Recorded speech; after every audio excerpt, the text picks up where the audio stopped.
એક વખત જંગલમાં સસલું અને કાચબા વચ્ચે રાખેલી દોડની ચર્ચા બહુ પ્રસિદ્ધ હતી.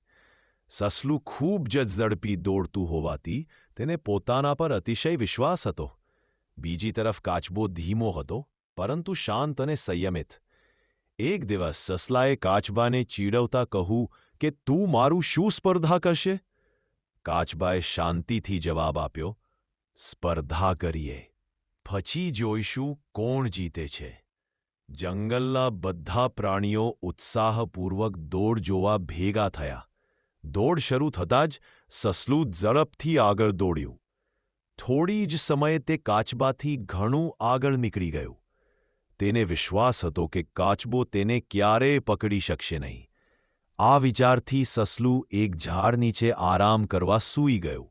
બીજી તરફ કાચબો ધીમા પગલે પરંતુ સતત આગળ વધતો રહ્યો. તેને ક્યાંય રોકાવું નહોતું, કારણ કે તેને ખબર હતી કે સતત પ્રયત્નો જ તેને જીત અપાવે છે. કાચબો ધીમે ધીમે સસલાને પાછળ મૂકી ફિનિશ લાઇન પાર કરી ગયો. સસલું જાગવું ત્યારે બહુ મોડું થઈ ગયું હતું. પ્રાણીઓને જયકાર કર્યો. કાચબો જીત્યો હતો.